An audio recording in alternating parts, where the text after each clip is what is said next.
Hello everybody, welcome back to Kitchen Science. Today on the channel, we're gonna go ahead and make some beautiful, gorgeous, succulent barbecue shrimp, but we're gonna do it with a twist. Stay tuned.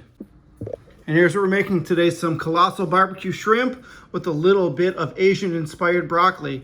If this sounds like something you wanna go ahead and learn all about, please go ahead and stay tuned.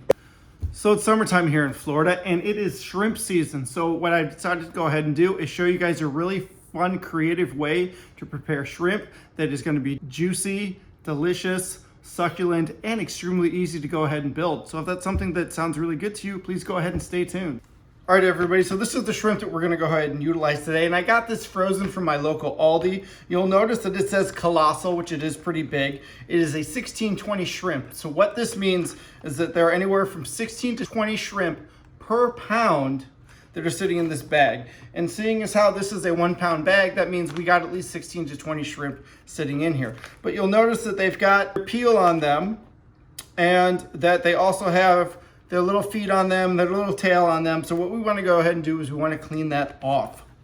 So I went ahead and I took them, I put them in some cold water, I let them sit for probably 45 minutes, and you'll notice that they're nice and pliable. So now what we want to go ahead and do is I want to show you how to go ahead and clean these. So I'm going to bring you guys in a little bit closer to show you how that process works out. All right, everyone, so here's our shrimp.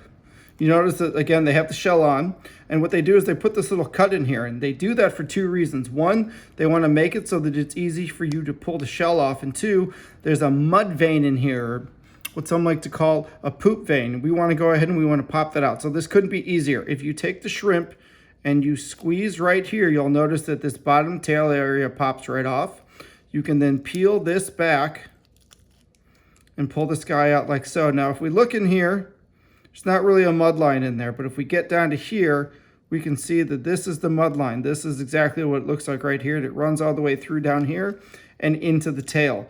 So what we want to do is we want to pull that out just like so, and this is product that we want to go ahead and discard. Now, you want to keep this.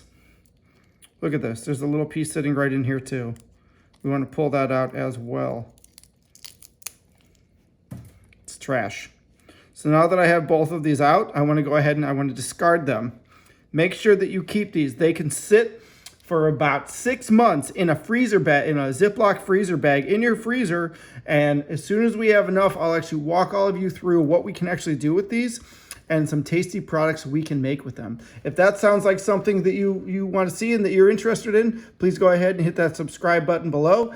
All right, so our shrimp is nice and clean, and I wanted to show you this. This is my shrimp shell bag sitting in a 1 gallon Ziploc, and as we clean these, I go ahead and I pop them in here, I pop them in the freezer, and we're just about have enough so we can go ahead and do something with them. And if you wait till the end of the video, I'll go ahead and talk to you about some of the fun things that you can do with this and let you know what some of the upcoming content might be on this channel. All right, everyone, so here are our beautiful 16-20 shrimps. We've got the shell off, we've got that little bit of that tail off, and we've got that mud line out. But if you look here and we flip this guy over, you'll see that there's another line sitting right here. Well, guess what? There are 2 mud lines on shrimp. Most people only take off the top. They never really think about taking off the bottom. So what we want to do is we want to take a paring knife. We want to open it up like so, and we want to very, very carefully just cut where that line actually is. Sorry, it's not easy to do this on camera. To the point where it pops out just like so, and I can pull that vein all the way out. You'll notice that now that the mud line is now disconnected from the bottom, and it's disconnected from the top as well. So let me show you how that works one more time. So here we go, there's our line. You can see it sitting right there. I take my knife, like so, and I kind of just cut against, and you can actually see how it's starting to pop out there like that. I could even put my thumb down, and look, it starts to pull out just like that. And look, there's still another piece sitting in there. Do you see that? Same idea. We're gonna go ahead and make our cut. We're gonna pull it out, and voila, there it is. So let's go ahead and prepare this to the rest of these shrimp. So let's go ahead and prepare the rest of our shrimp the same way. All right, everyone, so the next thing that we want to go ahead and do is we want to prepare the vessel that's going to cook our shrimp. So this is a stoneware pan. It's coated in ceramic. It's made by Emile Henry. It's a really good French company. I've had these for years. And what I want to do is I want to cook my shrimp in here. But before I do that, I need to prepare it. So the first thing I need to go ahead and do is throw some butter in. A little bit of Kerrygold for you. I'm gonna rub this around like so. We wanna make sure that we get it in all the little nooks and crannies. And you do this for two reasons. One, you do this so that the pan is now seasoned nice and well. And two, it makes it a little bit easier for things to unstick from it.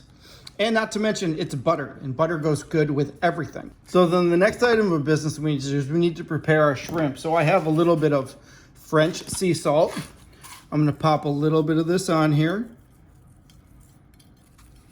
I also have a little bit of fresh Telecherry cracked black pepper. I'm gonna throw a little bit of that on there as well. All right, and the beautiful thing about doing this, you'll notice that there's salt and pepper all over this. So what I like to go ahead and do is take my hands and actually pick up the salt and the pepper on the other side of the shrimp. That way, both sides are seasoned so that both sides taste good. So now we wanna go ahead and we wanna get our buttered pan back, and we wanna get our shrimp, and we wanna pop them here into our buttered pan. Now you don't have to use tongs, but the more I use tongs, the less I have to wash my fingers. So I'm a big fan of using tongs. All right, and this is the next ingredient I want to talk about. This is a burnt end sauce by Reverse Sear. It's a Texas barbecue company. This is a great flavorful sauce.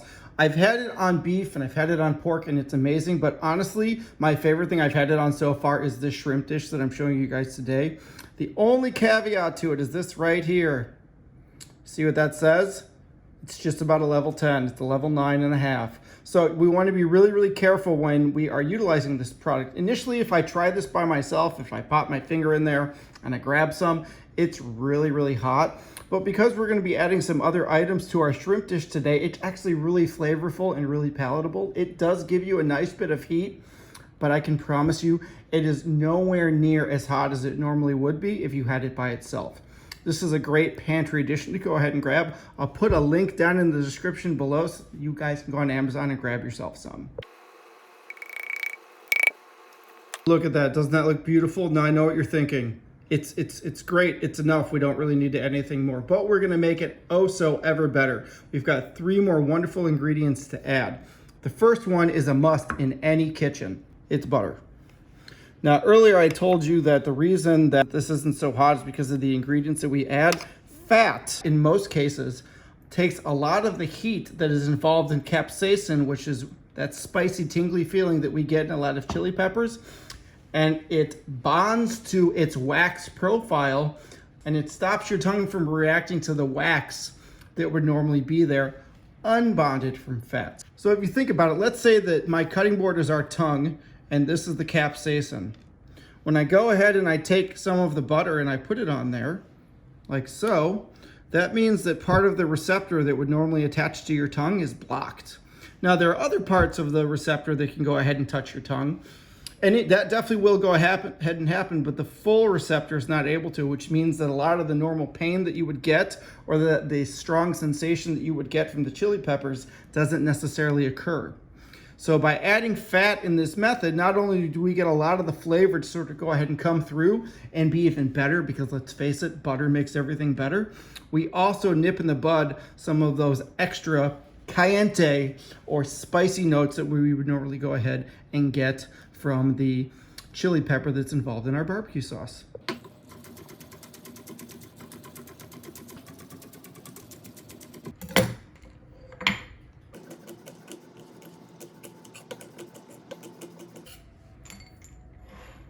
All right, everybody, so doesn't this look so awesome so far? It's gonna be so good, but again, we are not done yet. Next thing we wanna go ahead and do is add up the chopped cashews that we made earlier. Pop those guys on there. And then, as a final little wonderful fun flavor, we wanna put in some scallions. Now this is probably about 1/6 to 1/4 of a cup. We wanna go ahead and get all those in there. In fact, you guys saw me, it was just 3 little shoot end pieces. So right now, this is ready to go. Now, the beautiful thing about this is I can take this, I can wrap it in saran wrap, I can stick it in my fridge until tomorrow. I can pull it out, I can let it come to room temp, and then I can pop it into my oven. But let's go ahead, let's forgo that, let's cook this guy now, I'm hungry. So we're gonna open up our oven, we're gonna put it at 425 degrees, and we're gonna let this sucker cook for 12 minutes. All right, everyone, here's our wonderful shrimp dish. Our temp is at 425. Let's go ahead and get it in the oven. Right there in the center, and we'll come back and check on it in 12 minutes. All right, everybody, next on the list, we're gonna go ahead and we're gonna make a fun side for our shrimp. So I have broccoli florets from my local Sam's Club. I'm gonna put in about a pound, so they look like so. To this, I'm gonna add a half cup of water. Then I'm gonna go ahead and put a lid on, and I'm gonna pop this on my stove, and I'm gonna cook it for about 5 minutes or until tender. All right, now we wanna go ahead and prepare our garlic. So I like to just take the cloves, give them a quick smack. Paper falls off just like so. I then take this little end right here. I take that off. And then with the rest of the garlic, I take it. I give it a little smash. And then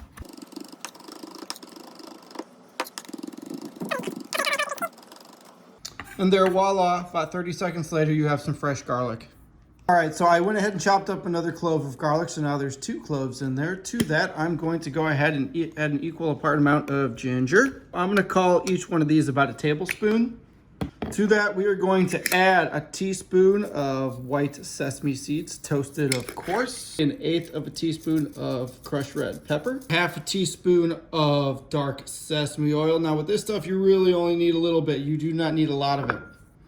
Okay, this is the stuff that I use. It's really, really good. It's very, very strong. 2 tablespoons of really good tamari soy sauce. This is probably my favorite. It's delicious. If you've never had it before, I promise you it is worth the extra 30% cost when you compare it to Kikkoman. This stuff is delicious. I'll link it down in the description below along with the sesame seed oil. 1 tablespoon of rice wine vinegar, a teaspoon of cornstarch. All right, so it's been 5 minutes and our broccoli is done, and you'll notice it looks great and all of its water is pretty much gone. We want to take our sauce, give it a quick mix, and you'll notice it's immediately starting to thicken up because this sauce tends to thicken up right around 185 degrees. Right, it's getting nice and thick. It's starting to coat all the broccoli. And voila, is done. All right, everybody, and here we go. Here's our broccoli. Smells amazing. And here's our shrimp. Oh, look at that. Look at all that beautiful butter. This is gonna end up all getting mixed together. And then we're just gonna end up using the leftover butter here as a nice little dipping sauce. All right, so let's go ahead and get one of these yummy shrimps, the size of these suckers. All right, and here we go. Here's a little bit of that wonderful sauce.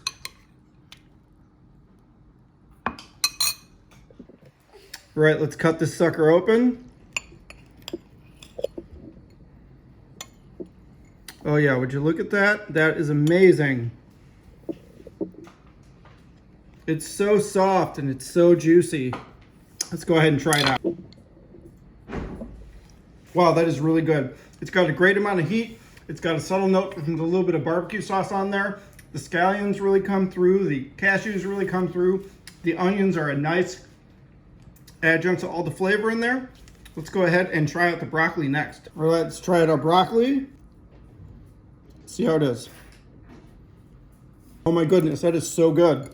The flavor of the ginger and the garlic come through. It's got a little bit of sourness in it that pairs really, really well with all the fatty unctuousness of the shrimp. This is definitely a great pairing. All right, everybody, let's see what my 10-year-old thinks. There you go. All right, let's see what my 10-year-old thinks of the broccoli. Delicious. And that's 10-year-old approved too. You like the shrimp? Yes, I love it. That's awesome. There we go, guys. It's 10-year-old approved. Honey, what do you think? Fabulous. I would eat this every day. My wife said she'd eat this every day. So that's it, guys. That's the products that we went ahead and made today. You'll notice that I'm not going to be getting much of it right now because my wife's eating all of it. So anyways, if you like this kind of content, please go ahead and smash that like button. If you want to see some more future stuff like this in the end, please go ahead and hit that subscribe button. And if you want to be notified when it's going to go ahead and show up, please go ahead and make sure that you hit that notification bell. If you have any questions, please go ahead and put them down in the comments below. Thanks, and have a great barbecue week. Thanks for staying to the end. Next with shrimp, we're going to go ahead and make some shrimp bisque from scratch.